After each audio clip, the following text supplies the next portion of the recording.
All right, well, welcome to premarital counseling. Yeah, thanks for having us. Absolutely. You guys getting excited about the wedding? Yeah, just a few weeks away.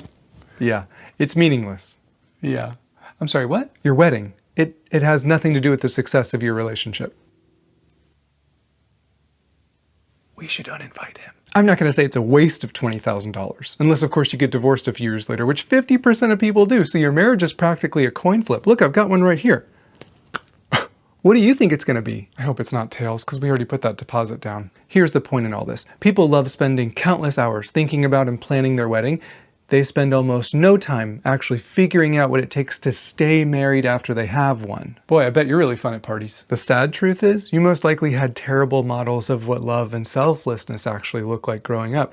Maybe your parents were emotionally distant, or they taught you to believe that you need to earn love through people-pleasing or performance. And there's a strong chance that you're both coming into this thing packed full of destructive and toxic behaviors that you're not even aware of. Well, I do have a master's degree. Your IQ has nothing to do with your EQ. I don't think I have either of those. So here's my question for both of you. What are you gonna do that's any different from all those other people that got divorced or got stuck in an unfulfilling, unhealthy marriage? Well, I think what separates us is that we're in love.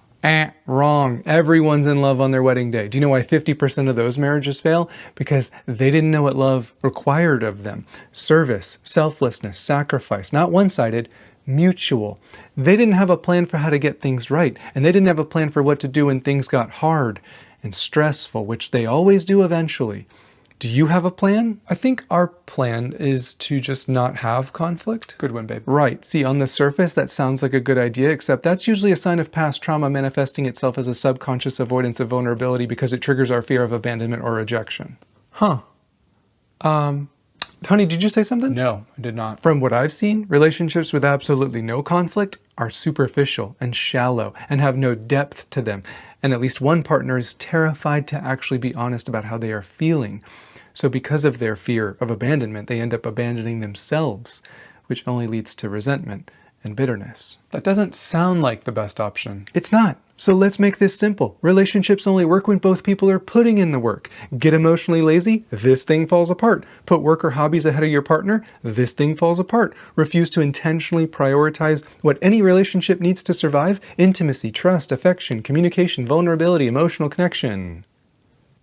Me? It falls apart. It falls apart. Yep, that's exactly what I was going to say. You want this thing to have a chance at surviving? Create a culture of emotional safety where you actually want your partner to be honest about what they need and how they feel. Let's learn how to bring things up without passive aggressiveness or criticism or blaming them for how we feel, but let's also learn how to accept someone's feelings and not immediately get defensive or feel attacked or invalidate them. Her telling you that you unintentionally hurt her or that she's feeling neglected and she would love for you to prioritize her in a new way isn't her not accepting you. She's not calling you a failure. She's giving you information about how she feels loved and valued. Because she's an equal in this relationship. You are not the judge of her feelings. If you don't care about how she's feeling, you don't care about her. You want to know what kills relationships? A lack of vulnerability. You can't be vulnerable because you're terrified that they won't love you if you do. You can't be vulnerable because you're not even in touch with how you're feeling. You can't be vulnerable because people have told you your whole life that you're not lovable or worthy of kindness and respect and consideration. Let me tell you right now, you are. You are lovable. Any conflict you have, I want to make sure that that's at the forefront of your mind. What separates marriages from divorce is your ability to have conflict without hurting each other in the process with your words and actions and reactions. It's possible, and not just possible, it's vital. I can promise you there is no point in even getting married if you aren't going to create an environment of safety and honesty and love. Don't expect me to spoon feed all of this to you. Pretend like it's important to you. Read a book together. Start with this one, The 7 Principles for Making Marriage Work by John Gottman. Make it a goal to find ways to respect and honor each other every day. Look out for ways to appreciate each other, prioritize each other. Never get lazy when it comes to affection, non-sexual or sexual. Never get lazy when it comes to playfulness and dates and alone time and flirting. Can you imagine a marriage where both people actually had a desire to serve each other? It's possible, and the results are amazing as you think. So keep short accounts. Check in with each other. Refuse to let any resentment build. Ask, how's it going? How are you feeling? Is there anything on your heart? How's your stress? How's your anxiety? Are there any burdens that I can take off your back? because that's what love does. This is our person. Let's act like they are valuable to us. Ask her, do you feel neglected? Do you know which husbands ask that? The successful ones. It's very rare that a marriage fails when both people are consistently asking each other, how can we work together to get both of our needs met in this relationship? Few relationships end due to both partners prioritizing appreciation and intimacy and respect and vulnerability and consideration and validation and selflessness. Millions of marriages die due to a lack of those things, don't they?